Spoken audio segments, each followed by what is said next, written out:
This is the sample course we'll be using for today's training. This is also the course template that I'll provide you with at the end of the tutorial. Let's begin by just taking a look at this course and getting acquainted with its design. Looking over at the left, we have the name of our course, the course title.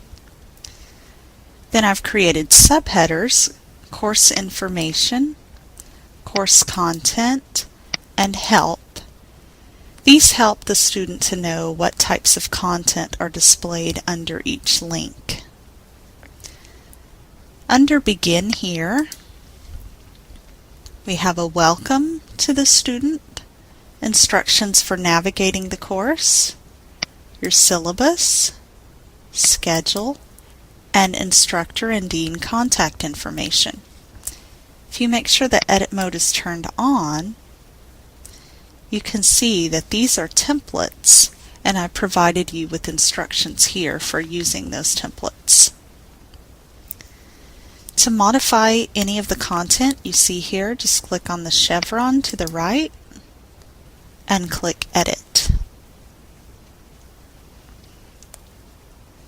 Let's go on down and look at instructor and dean contact information. This one is currently visible to the student, so make sure that you go in and modify it to add your name and then your Wayland email address. And here you can add a description or bio about yourself. And then below here we have the director and dean contact information. Just choose the one that is for your school. Click Edit. Scroll all the way down to the bottom and make the profile available. Then click Submit. And that way the student will have access to your contact information and to their dean's contact information.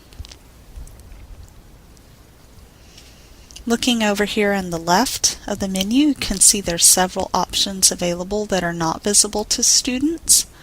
One is Dashboard. This is something that the current version of Blackboard provides.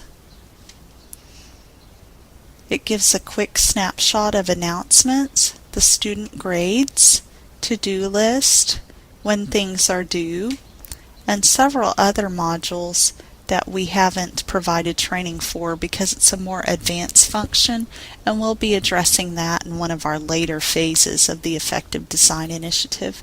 But you're welcome to use it. You can see that it's hidden from the student's view. If you want to make that available to students, you would show the link and then add the appropriate content. The tools available to the students are numerous, so I've hidden some of the ones that we don't use as frequently. If you want those to be available, just click Show Link. If you want to hide items, just click Hide Link. This section here called Tools Instructions, that's hidden, is just a reminder to go in and modify your tools and tells you how to do that.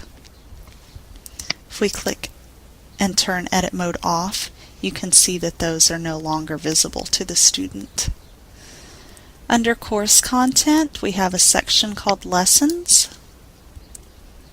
This is going to be the bulk of your course. It's going to be an overview with learning objectives, your reading assignments, terms, lecture notes and PowerPoints, all kinds of things that make up each week's content.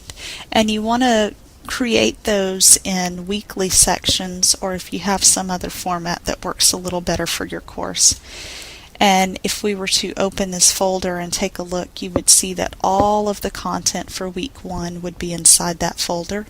Later on we'll look at learning modules, and you can see that same content arranged in a little bit different format.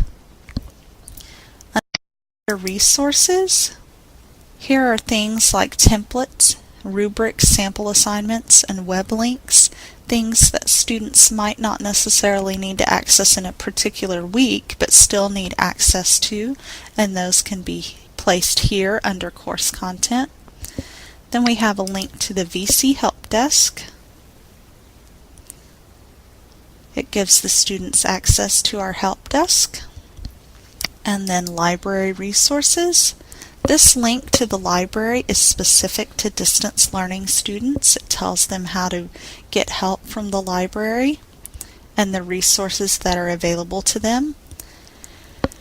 And then the Writing Center is available to help our students write papers and to critique them and review them before they're turned in. And just make sure that if you have a writing assignment that you let your students know that's available to them. I'm going to turn edit mode on once again. You can see under course content that I've hidden a link to the discussion board, but you can make that available if you choose by clicking show link. And if I go back under lessons, you can build content by choosing a content folder or a learning module. You can also choose lesson plan. We won't go over that, but you can explore that on your own, and it's also a good way to add weekly content to your course. So let's begin by looking at a content folder.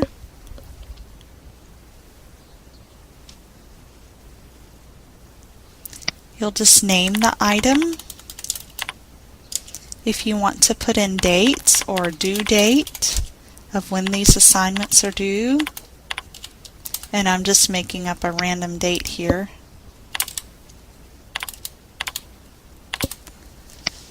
You can put a description such as chapter 5 or something like that, chapters 5 and 6. Click submit, and you can see now that I have another folder. If you want to move and arrange the content, just click and drag that. Now I have a week 1 folder and a week 2 folder. You can see I've titled them a little bit differently. This one just shows the dates of that week, and this one shows the due dates for the assignment. To add content to the folder, just click on the link, and you can add content under Build Content, Create Assessment, or Add Interactive Tool. You can add an item, a file. Any of these options, which are numerous, are available to you. Create Assessment allows you to add a test or assignment. You can add it directly from here. You don't have to have it previously created. And then add an interactive tool. If you click on Discussion Board and then create a new forum, the student will link to that week's forum directly from this week's lesson. So you don't have to have a separate link for Discussion Board. And it links directly to the forum instead of linking to the whole discussion board. Let's take a quick look at learning modules. You can see that we have one created here. But to show you how to do that, we're going to build content and choose Learning Module. Just name it, add a description. If you want to change the availability dates, just fill those in here. And then click Submit.